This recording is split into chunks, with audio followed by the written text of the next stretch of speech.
this is the reminder video's next part to the toe up sock that I'm doing. First time doing it, and I'm liking it a lot. I did a tutorial or reminder video. I don't like saying tutorial because I don't think I'm a teacher or anything. I'm just trying to remind myself how to do this stuff when I need to see something visually. So I did a reminder video on how to do the toe. I did one for the rounded toe, and then for this one, which is the wedge toe. All of these little imperfections will block out once I block the sock and let it dry. But I usually don't do that. Sometimes I do, sometimes I don't, because it's a sock.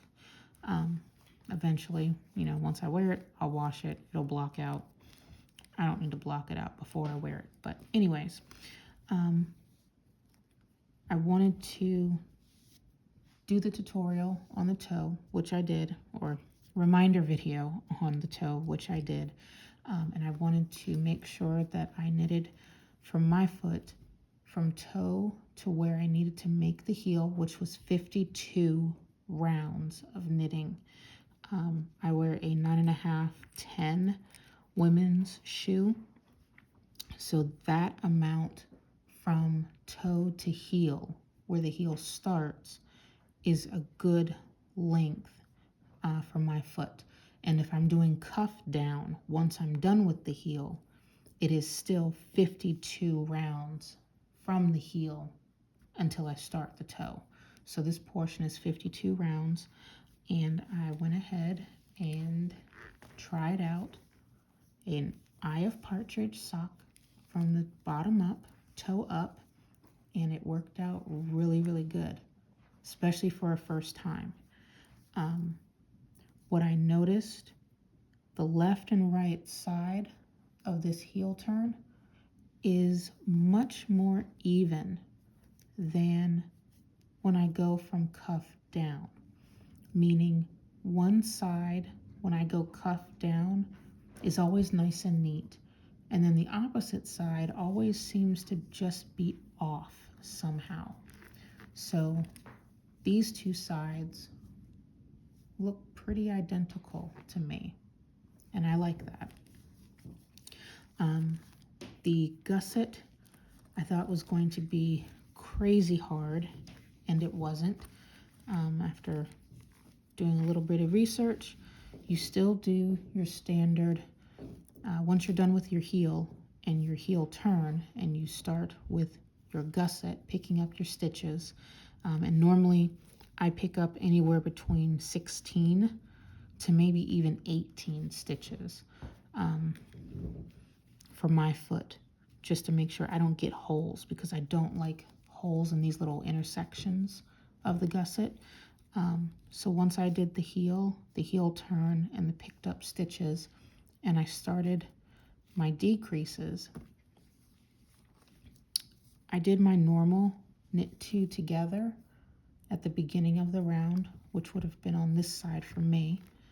And when I came across the front of the sock to get to the opposite side, I wanted to do the standard slip knit that I always do, but I wanted to make sure that this angle of the decreases from the gusset were going to flow up towards my leg. I knew the knit two together would, based on what I was seeing. It's the way it's leaning to the right. It would have been leaning up towards my foot. I'm sorry, up towards my leg. But I wasn't sure if the plain old slip knit, where you slip knit through the back loop, if it was going to angle in the way that I want. So I just did some research and found out that if you do a slip knit through the front, you're guaranteed that your stitches along this edge will flow up towards your leg. Now I'm sure if you did a slip knit the normal way, it would do the same thing, but I wasn't trying to test the waters on my first sock.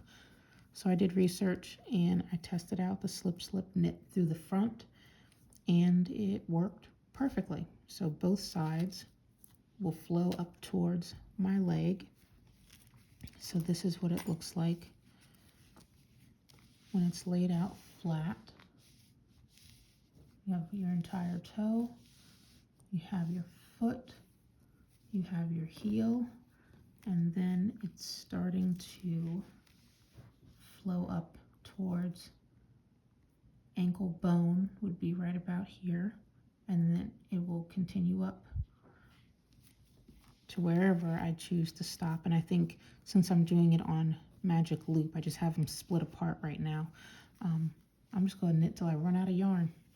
I've always heard if you do toe up socks, it's great because you don't play yarn chicken when you do toe up compared to cuff down.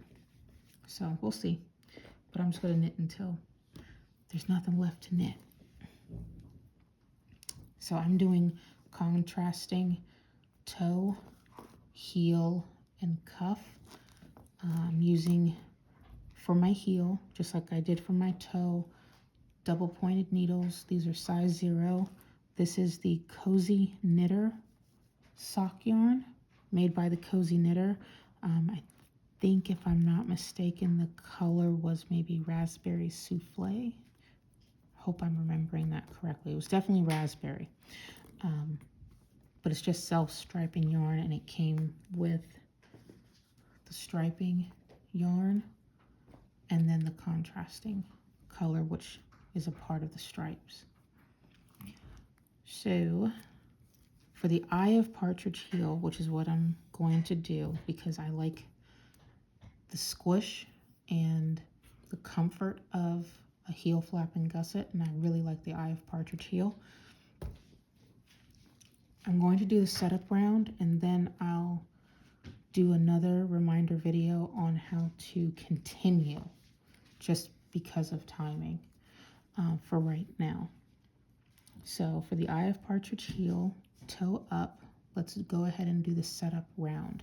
This is my working yarn, still attached. I'm going to leave it alone for now.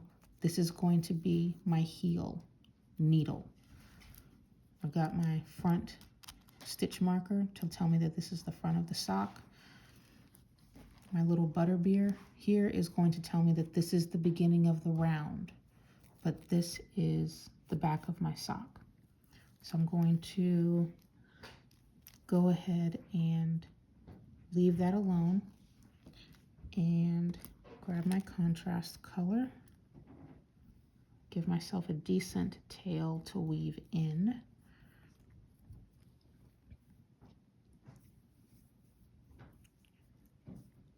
And I'm going to, for the setup round, it's only 2 rounds.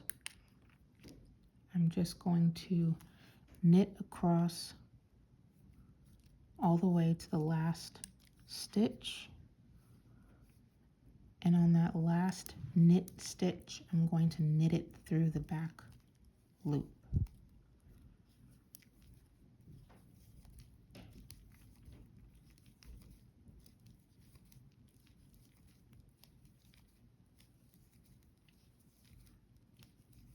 And I'm using a basic vanilla sock that I have in my head. I'm just adding the toe up method and the toe up Eye of Partridge Hill. So I'm kind of taking different patterns and putting them together to give myself what I want.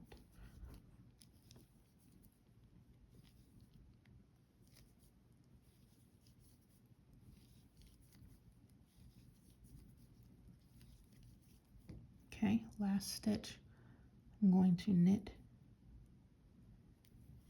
through the back loop, turn my work,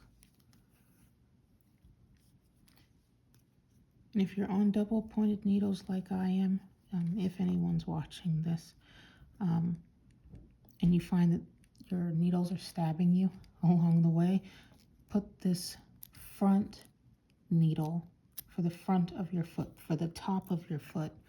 Put it on a lifeline so you're not stabbing yourself. I guess I'm a glutton for punishment, so I'm going to leave the needles on. So second round to the setup round, I'm going to slip the first stitch and then just knit to the end. And that's it. You only have 2 rounds to do for the setup round. Round 1 was to knit across all the way to the last stitch. Make that last stitch a knit through the back loop, and then do what we're doing here for the second row, which is slip the first stitch and then purl all the way to the end. And once I'm done with this, I will come back and start up the real part of the pattern, which is easy. It's just a repeat of slip 1, knit 1, and then slip 1, purl across. And for me, since I'm doing a 64 stitch count foot and I want 16 stitches minimum to pick up on my gusset, I'm going to do that particular repeat of slip 1, knit 1, and then slip 1, purl across, that repeat 16 times. And depending how I pick up stitches on the gusset, sometimes I find the 16 stitches, and I always do the extra in the gap down here at the front of the sock to make sure there are no holes, but sometimes I'll even pick up an extra one and make it 18 stitches total. I'll just end up doing an extra decrease round, no big deal. I'd rather have no holes than have to go back and sew something up. Okay, this is going to remain loose, but you can just pull things. And this tail, I'm going to stuff it in the center of the sock for right now to keep it out of my way. Now that's the setup round for the beginning of a Eye of Partridge Heel toe up sock. Remember, the setup round is 2 rounds only.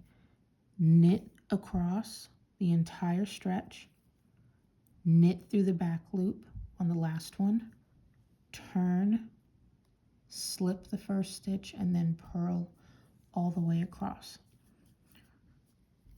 So once you get that done, I'll come back and we'll start on the meat and potatoes of the toe up Eye of Partridge Heel.